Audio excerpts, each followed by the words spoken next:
But yeah, there's been like a huge perspective shift that's kind of led to this road being open. Because maybe you might have done this all your life, where you kind of just kept trucking, right? Kept trucking along, just keep swimming, swimming, swimming, swimming. But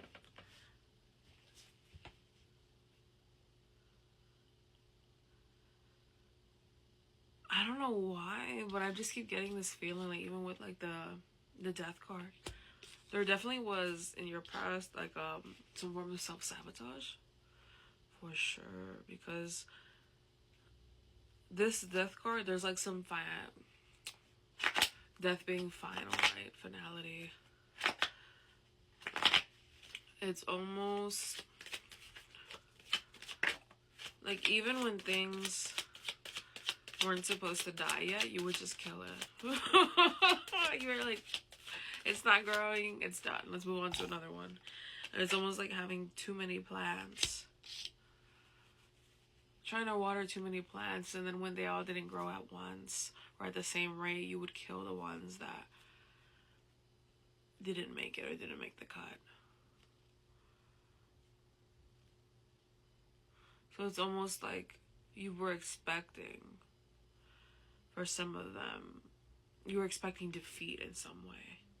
And I know the defeat card is upside down, but I think that's only now because you've had this really, really monumental perspective shift where you're not viewing defeat as something that's negative anymore, right? You're viewing it as something that could happen, right? But it can only happen. You can only fail because you tried, right? And it's something, and at the end of the day, is going to be your foundation to eventually win. These past defeats are going to be what leads you to succeed, really. Because there's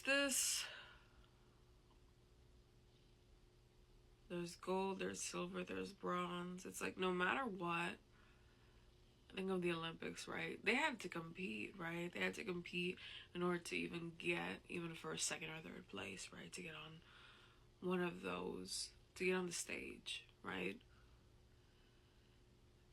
And there's a way where maybe you didn't play into that, like, really hyper masculine need to compete with others, but there is a way where sometimes you even took yourself out of competition with yourself, where maybe you got a little too comfortable.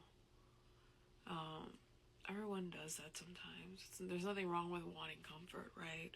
But there's times where you even took yourself out of the running with competing with yourself because you were scared. Scared to fail, scared to succeed, one and the same, right?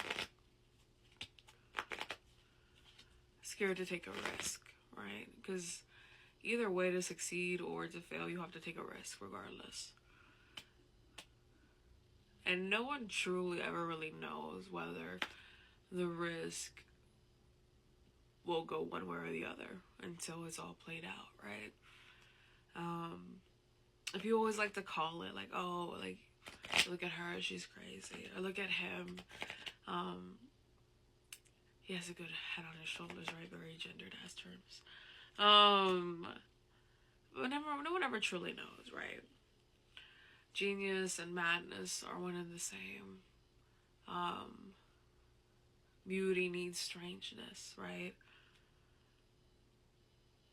All of these things are interconnected, and I really do believe that you can't count the chickens before they hatch, and you can't count someone out, right? No matter who they are, because people are very resilient, especially the ones who have been through the most, right? And it would astonish you to see, like, the most successful people, right? Or what we see as people who are seen as successful in this world, right? You would see them be in the same situations that some of the most resilient people have been in. I don't know if they would, hold a candle to that person. And that's to just survivors everywhere, right? All sorts of things: trauma, abuse, violence, manipulation, poverty, sickness, corruption, greed. You have to you have to adapt in order to succeed, right? And sometimes the people that are most successful, they might not be there, right? Because innately who they are. They might be there because of who they know. They might be there because of what they were born into. And that's not to discredit anyone, but that's more to give more credit to people that might not be seen as successful in the mainstream terms by the general population, but that truly have this grit and this ability to evade death,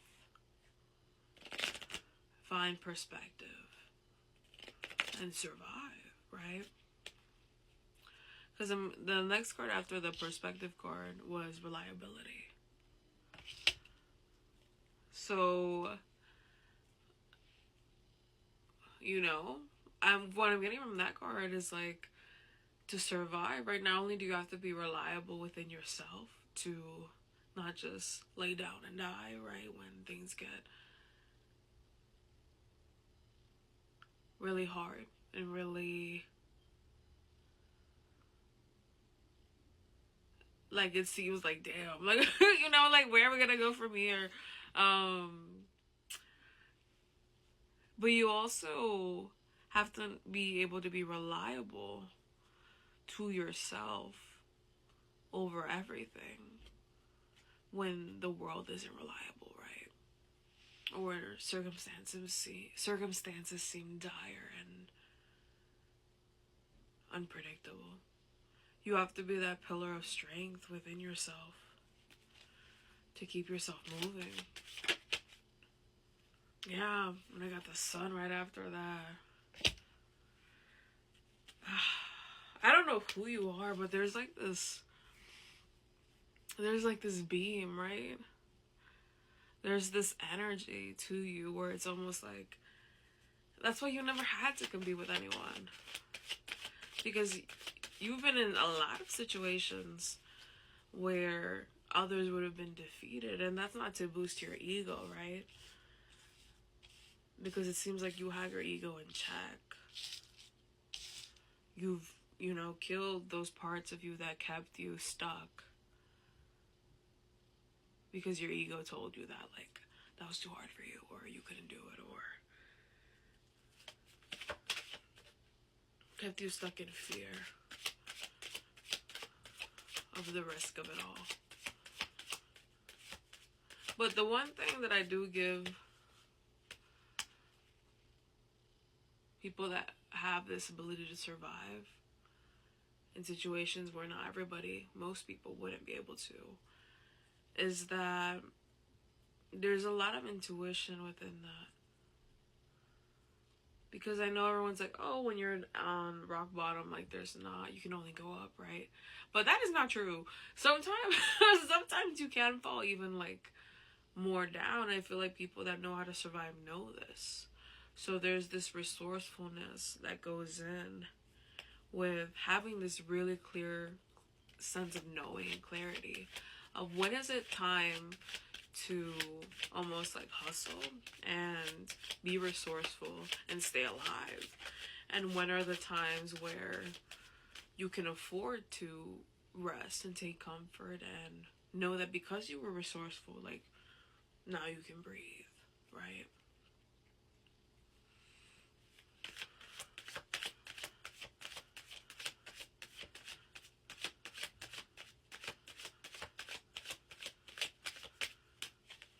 It's even if the sun didn't rise, it was a cloudy day,